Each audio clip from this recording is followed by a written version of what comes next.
David, roi d'Israël, vivant et debout. En hébreu, David Melech Israël Chai V'Kayam. Cette acclamation antique est encore chantée de nos jours lorsqu'on veut dire la gloire et la pérennité du peuple juif et d'Israël. Mais qui était David, le deuxième roi d'Israël qui a vécu au XIe siècle avant notre ère? C'est à la découverte de cet homme que nous convie Raphaël Lévy dans son roman historique David, la vie fabuleuse du berger devenu roi d'Israël, édition Coup de cœur 2012, préfacé par M. Yehuda Lancry, ancien ambassadeur d'Israël à Paris à l'ONU. Raphaël Lévy, bonjour. Bonjour. Vous êtes natif d'Algérie. Vous avez vécu en France et posé vos valises au Québec, où vous avez vécu depuis 30 ans, vous y êtes toujours. Vos talents sont multiples. Artiste, vous avez conçu un projet de fresque en vitrail pour les 3000 ans de la ville de Jérusalem. Dramaturge, la petite Injustice a été jouée il y a quelques années au centre qui s'appelait alors Sedi Brofman, qui s'appelle maintenant le Centre Sigal des Arts et de la Scène. Oui.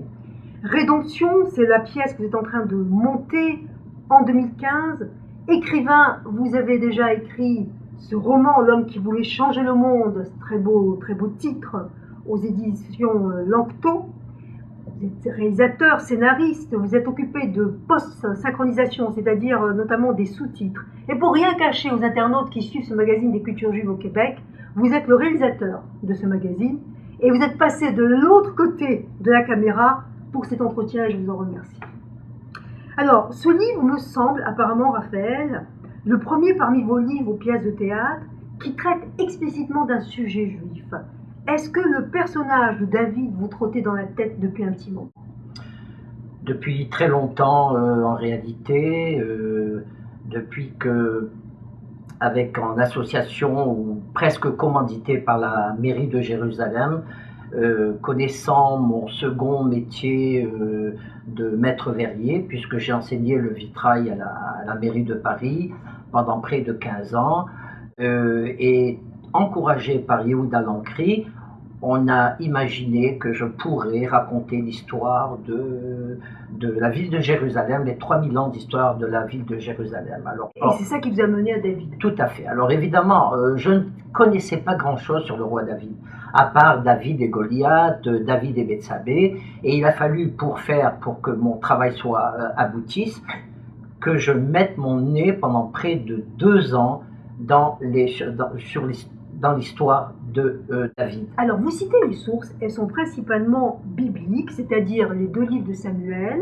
les psaumes que la tradition juive attribue à David, les chroniques qui sont ces livres qui terminent le canon biblique. Il y a quelques références de ci, de là à la Genèse ou à d'autres livres de la Bible lorsque c'est nécessaire. Il y a quelques allusions à un moment donné, parce que vous avez en fin d'ouvrage, c'est pas un ouvrage universitaire, c'est un roman, c'est un récit fabuleux, vous avez une plume de conteur, mais vous donnez quand même vos sources.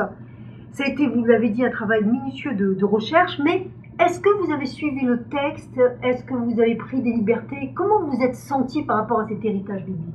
Alors d'abord, je dois dire que j'ai été très chanceux, étant donné que ma source, qui sont les chroniques, le livre des rois, 1, 2, les psaumes surtout de David, je pense que les chroniqueurs m'ont servi sur un plateau d'argent toute la matière qu'il y avait dans laquelle j'ai puisé mon roman. Je n'ai quasiment rien ajouté, je n'ai rien inventé, et c'est pour ça qu'il y a après plus de 250 notes de bas de page, parce qu'il me semble que la lectrice ou le lecteur, en lisant le roman, peut se dire « Ah non, mais c'est pas possible, il l'a inventé ». Or non, je n'ai rien inventé, je n'ai fait que romancer et me mettre évidemment à la place du personnage David, qui est un personnage pour moi fabuleux. Après Moïse, je ne vois pas d'autres personnages bibliques aussi importants que notre David. Vous l'avez consacré un livre, ça le prouve bien. Vous nous facilitez en quelque sorte la tâche, parce que le texte des livres parfois est ardu, et donc il fallait vraiment se casser la tête, aller d'un verset à l'autre. Alors, si vous voulez bien, passons en revue la vie de David. C'est un berger, poète, et qui naît donc à Bethléem, vous le dites, cette ville qui est dans la partie qui appartient à la tribu de Juda. Et qu'est-ce qui vous a frappé dans sa jeunesse, finalement? Écoutez, c'est surtout le fait qu'il soit berger et qu'il soit né avec énormément de dons, comme chaque homme ou chaque femme pourrait avoir dans la vie. Évidemment, il y a le côté maternel, le côté la mère. Toutes les mamans disent lorsqu'elles ont un bébé, mon Dieu, protégez-le, qu'il ait une longue vie avant toute chose. Bon, mais disons que la mère de David, elle a souhaité autre chose, qu'il soit différent. Or, étant né avec autant de talent, il a été d'abord, il est d'une humilité extraordinaire. C'est un homme, c'est un génie à tous les niveaux. Et ce génie, il l'a développé dans sa vie de berger. Donc une vie à la fois de protection, Voilà. de contemplation, de nature. Voilà. Alors il rencontre très vite les Philistins qui vont être ses ennemis et les ennemis d'Israël pendant un moment. Mais là, il se rend tout simplement comme jeune garçon dans la cité de Gath. Je vais lire un extrait de votre ouvrage. On savait que sa besace, donc à David, était pleine d'objets séduisants, de ces coquillages nacrés, de ces cristaux de roche que les femmes avaient de la difficulté à acquérir. Lorsqu'il les étalait sur une peau de chamois, les coquettes de tout âge s'y jetaient, telles des oisillons affamés sur une poignée de grêle. Prenez garde, se plaisait-il à dire, tandis qu'elle se regardait dans un morceau d'obsidienne poli comme un miroir. On dit que ça dévoile les secrets de l'âme. Et si j'ai lu cet extrait, c'est parce que votre plume de conteur, je l'ai dit, est très riche et nous fait vraiment pénétrer presque en direct dans ce monde. Alors, à quel âge David, finalement, va être loin par le prophète Samuel, comme roi d'Israël? Que les chroniqueurs ne donnent pas d'âge précis, mais il me semble que ça devait être aux alentours de 17 ans, pas 10 ans, pas 8 ans, pas 11 ans, 17 ans, où il était déjà un adolescent en pleine possession de ses moyens, donc toujours à l'école de la nature, c'est-à-dire sans peur, sans reproche. Il pouvait se défendre, protéger son troupeau contre les animaux, contre les voleurs, et donc c'était vraiment un jeune homme très très fort, très accompli, qui valait bien mieux que la plupart des soldats. Oui, mais il y a quelque chose de curieux, c'est que le prophète Samuel, sous ordre divin d'après la Bible, va oindre David comme roi d'Israël, alors que Saül est toujours en vie. Et d'ailleurs, ça va générer chez Saül une rage et une jalousie dont toute sa vie, David aura à se défaire, toute sa vie, c'est-à-dire toute la vie commune entre lui et Saül. C'est la grande marque de génie et d'humilité de David qui, se sachant promis plutôt à être roi, il n'a jamais précipité ce point. C'est-à-dire qu'il aurait pu enflé par une ambition démesurée, dire bon ben du moment que j'ai été loin, je vais précipiter les choses. C'est moi. Non, il a attendu, il disait à ses soldats, il disait à ses amis qu'on ne touche pas à un seul cheveu du roi Saül. Il a toujours été loyal, et même il y a cet épisode biblique que vous racontez très bien, où David, alors que Shaoul est en train de lui courir après pour le tuer, il arrive tout doucement, il déchire un pan de son manteau. Bon, finalement, Saül va mourir au cours d'une guerre contre les Philistins. Son fils Jonathan aussi, avec qui il avait une très forte amitié avec David. Et David va devenir d'abord roi de Hebron de Juda, et ça va prendre quelques années jusqu'à ce qu'il devienne roi d'Israël. Il a été plébiscité par les 12 tribus d'Israël, alors que finalement, lorsqu'on lit bien ses poèmes, lorsqu'on lit bien ses psaumes, sa véritable vocation aurait été d'être un berger, d'être un poète et de mener une vie familiale, tout ce qu'il y a de plus tranquille. Mais c'est pas le cas. Alors il y a une ville qui va l'attirer, c'est Jébus.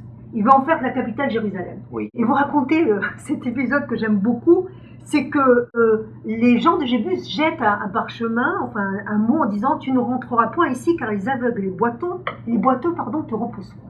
Et David fait le siège et se casse la tête. Qu'est-ce que ça veut bien dire cette énigme-là? Bien, ça voulait dire que les Jébuséens savaient que leur cité, donc que leur fort était imprenable, effectivement. Et la Bible ne donne pas le détail, mais on peut supposer comment David et ses hommes ont réussi à pénétrer dans ce fort. Et la Bible ne mentionne pas qu'il y ait eu de guerre et des effusions de sang. Je pense que c'est par la ruse et la patience que David avait envie de s'emparer de cette cité. Et du coup, finalement, c'est souterrain et ils arrivent ainsi à conquérir Jérusalem. Alors, sa vie, elle n'est pas du tout tranquille. On va peut dire quelques mots sur les femmes et le roi David. Il y a d'abord, il épouse Michal, qui est la fille du roi Saül. Oui, Il y a Abigail aussi.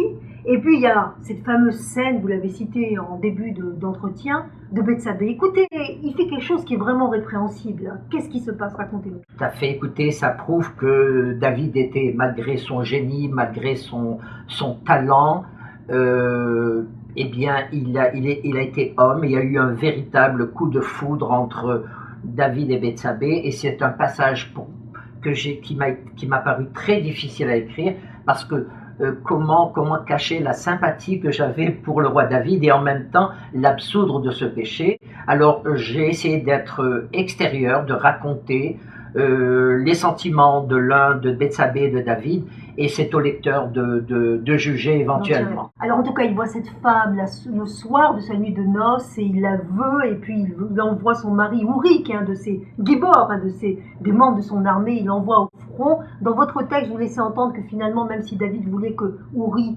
meure et avait donné un ordre dans ce sens, c'est lui-même, Uri, qui dans la fougue de son combat va mourir.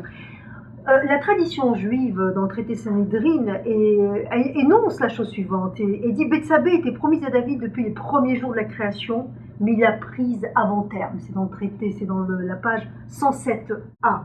En tout cas, vous le dites, c'est une des erreurs de David. Il va la payer entre guillemets dans la mesure où son premier enfant va mourir. Il va écrire les psaumes, aussi en repentir par rapport à ça. Alors moi, il y a un autre aspect pour aussi un peu conclure cet entretien, Raphaël, parce que vous le dites, vous aimez ce personnage, mais vous me le racontez dans toutes ces contradictions. Alors par exemple, avec ses enfants, puisqu'il a eu plusieurs femmes et concubines, à part Salomon qui va lui succéder, c'est une hécatombe. Il y a un de ses fils, Amnon, qui va prendre de force sa demi-sœur Tamar. Oui. Il la viole. Et là, je comprends pas, David ne fait rien. Eh bien, c'est le paradoxe de tout père qui adore ses enfants, comme on pourrait éventuellement aujourd'hui trouver une similitude. Un père qui est puissant, qui est très dur en affaires dans le monde des affaires, et qui est très faible vis-à-vis de ses enfants. Donc, c'est ce que David était, et c'est écrit en toutes lettres. Autant il était impitoyable avec ses ennemis, avec les Philistins notamment, autant c'était vraiment un copain, un adorateur de ses enfants, à qui il passait vraiment tous les caprices. En tout cas, moi je l'en veux un peu de ne pas avoir réagi par rapport au viol de sa fille Tamar. Il s'éteint à l'âge de 70 ans, et cette épopée que vous nous racontez et qui est absolument passionnante parce qu'elle nous met au cœur de tout ce qu'a été la vie de David. En tout cas, on comprend que la Bible n'est pas un long fleuve tranquille parce qu'il est question de guerre, de violence, de trahison, d'inceste, de viol dans tous ces épisodes de la vie de David, oui. Mais aussi de fraternité, d'amitié, de pérennité et d'amour du peuple d'Israël. Raphaël Lévy, merci. Merci à vous.